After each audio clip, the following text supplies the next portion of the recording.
5 দিনের মধ্যে তদন্ত শেষ করে 24 ঘন্টার মধ্যে ধর্ষিত ব্যক্তির ফাঁসি নিশ্চিত করা। 4 দিন আগে আফগানিস্তানে এরকম একটি গুলি করে হত্যা করেছে ধর্ষণকারীকে। আমরা চাই যে বাংলাদেশেও এরকম দৃষ্টান্তমূলক শাস্তি যদি হয় তাহলে অনেকাংশে ধর্ষণের প্রবণতাটা কমে যাবে। গত 2 দিন আগে একই রকম একটি ঘটনা ঘটেছে ময়মনসিংহে।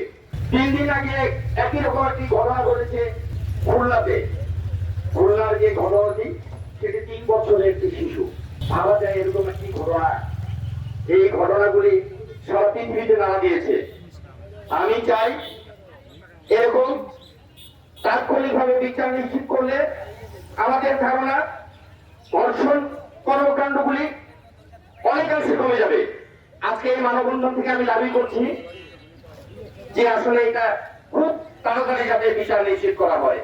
আমি একজন আমার সন্তান আছে, আমার সন্তানের কথা নিরাপদ করে আমার সন্তান বাইরে যায়, আমার সন্তান বাসায় লেখানো ছিল, সে কেবল 8 বছর বয়স, তার শরীরে বাজারটা আমি সমস্ত সে ঘরে ঢুকে উঠেছে। কিভাবে আপনারা পুরুষ, কিভাবে এত আমাদের সাথে কিভাবে আপনাদের মানসিকতা, ওই ছোট্ট শিশুর প্রতি কেন এত ভালোবাসা বলেন তো? নারী তারা কোথায় নিরাপদ? নারী ঘরেও নিরাপদ নয়, স্কুলেও নিরাপদ নয়, মাদ্রাসাতেও নিরাপদ নয়, রাস্তাঘাটে নিরাপদ নয়, বাসের মধ্যেও নিরাপদ নয়। কয়েকদিন আগে আসিয়ার যে নির্মম হত্যাকাণ্ড হয়েছিল তার কোনো সঠিক বিচার কিন্তু এখনো মেলেনি। তাই আসিয়ার বাবা কিন্তু বিচারটা বন্ধ করে দিয়েছে। তো এই যে আমি চাই